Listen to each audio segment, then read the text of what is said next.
Om Swastiastu, Assalamualaikum warahmatullahi wabarakatuh, Shalom, Namo Buddhaya, dan salam sejahtera untuk kita semua. Sebelumnya, perkenalkan saya Intan Dwi Purnamasari, NIM 19085111048. Pada kesempatan kali ini, izinkan saya untuk mempresentasikan laporan praktikum kimia lingkungan 1 dengan judul penentuan timbal atau PB dalam air dan sedimen. Adapun tujuan dari percobaan kali ini, yang pertama, mengetahui kandungan logam timbal atau PB dalam sampel air dan sedimen. Yang kedua, mengetahui kualitas air dan sedimen pada sampel dengan membandingkan kadar PB dengan batas maksimum menurut peraturan pemerintah. Dan yang ketiga, memahami prinsip kerja analisis logam timbal dalam sampel air dan sedimen dengan metode spektrofotometer serapan atom atau SSA. Selanjutnya adalah latar belakang. Pencemaran yang berbahaya antara lain adalah pencemaran logam berat. Logam berat itu merupakan salah satu jenis zat polutan lingkungan yang paling umum dijumpai dalam perairan. Terdapatnya kandungan logam berat dalam organisme mengindikasikan adanya sumber logam berat yang berasal dari alam atau dari aktivitas manusia. Kegiatan industri yang intensif dan aktivitas manusia telah banyak mengakibatkan pelepasan limbah logam berat ke lingkungan. Selanjutnya adalah dasar teori. Beberapa bahan pencemar yang terdapat pada lingkungan adalah karbon monoksida, nitrogen oksida, sulfur dioksida, dan partikel. Partikel yang banyak terdapat di lingkungan diantaranya adalah debu dan timbal.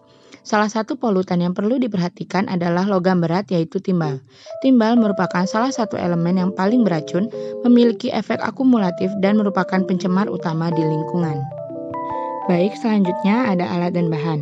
Alat yang digunakan antara lain ada hot plate, instrumen AAS, tabu ukur, pipet volume, ultrasonic batch, Erlenmeyer, kertas saring, dan corong. Sedangkan untuk bahan yang digunakan, yang pertama ada sampel air, lalu sampel sedimen, air suling, asam nitrat pekat 1%, reverse aqua regia, dan PB nitrat. Baik, selanjutnya adalah prosedur kerja penentuan PB dalam sampel air. Yang pertama, ambil contoh air sebanyak 20-50 ml, lalu ditambahkan 5 ml asam nitrat pekat. Lalu buat larutan blanko dengan mengganti contoh air dengan air suling dan perlakukan yang sama seperti contoh air. Selanjutnya kita timbang 0,0160 gram PB nitrat, lalu dilarutkan dalam asam nitrat 1% sampai volume 100 ml, sehingga diperoleh konsentrasi PB menjadi 100 mg per liter. Selanjutnya siapkan 3 buah labu ukur 100 ml, lalu diisi masing-masing dengan 1 ml, 2 ml, dan 4 ml larutan standar PB. Lalu diencerkan sampai tanda batas sehingga diperoleh konsentrasi PB 1 mg per liter, 2 mg per liter, dan 4 mg per liter. Lalu diukur absorbansi larutan-larutan di atas pada panjang gelombang 283,3 nanometer. Selanjutnya, prosedur kerja penentuan PB dalam sedimen. Yang pertama, 1 gram sampel dilarutkan dengan 10 ml reverse aqua regia. Kemudian campuran tersebut didigesti dengan ultrasonic batch pada suhu 60 derajat Celcius selama 45 menit. Kemudian dipanaskan dengan hot plate pada suhu 140 derajat Celcius selama 45 menit lalu disaring. Kemudian diperoleh filtrat. Filtrat ini kemudian kita encerkan dengan air suling hingga 50 ml, kemudian sampel diukur absorbansinya, sehingga diperoleh data pengamatan seperti yang tertera pada tabel berikut. Selanjutnya adalah perhitungan. Data absorbansi dari larutan standar yang diperoleh kemudian diplotkan sehingga diperoleh kurva kalibrasi larutan standar PB sebagai berikut.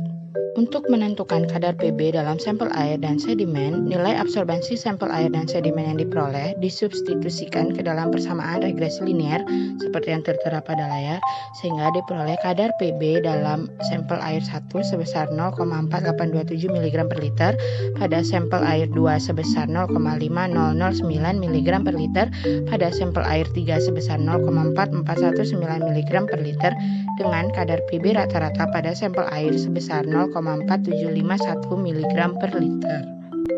Lalu kadar PB pada sampel sedimen 1 sebesar 2,6722 mg per liter, pada sedimen 2 sebesar 2,6586 mg per liter, pada sedimen 3 sebesar 2,7493 mg per liter.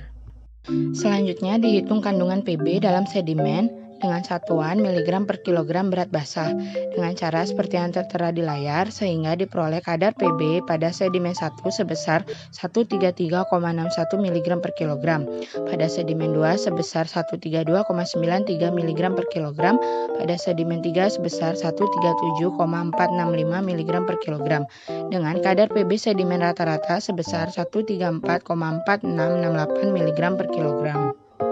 Selanjutnya adalah pembahasan.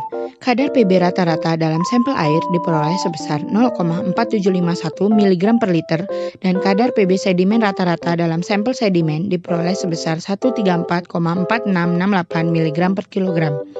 Dari hasil tersebut, dapat dikatakan bahwa kualitas air pada sampel tergolong buruk dan sudah tercemar berat, karena kadar Pb-nya jauh melampaui ambang batas yang ditetapkan oleh Permenkes nomor 416 tahun 1990. Kadar Pb dalam sampel sedimen juga jauh melampaui ambang batas, sehingga hal ini menunjukkan bahwa partikel-partikel yang ada di sekitar perairan tempat sedimen berada terdapat logam berat yang kemudian terakumulasi di dalam sedimen.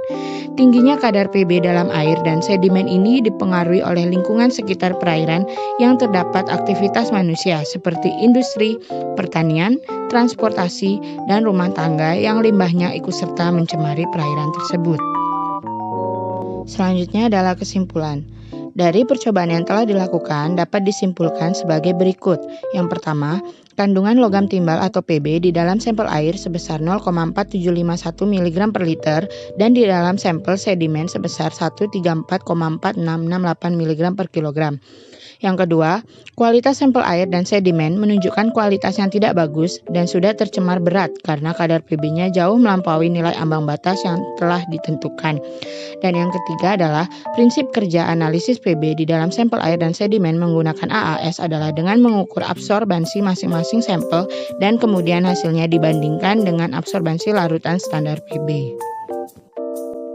Berikut adalah daftar pustaka yang saya gunakan sebagai acuan untuk menyusun laporan ini. Sekian penjelasan dari saya. Mohon maaf apabila ada salah kata. Akhir kata saya ucapkan terima kasih. Om Santi Santi Santi Om. Wassalamualaikum warahmatullahi wabarakatuh. Shalom, Namo Buddhaya, dan salam sejahtera untuk kita semua.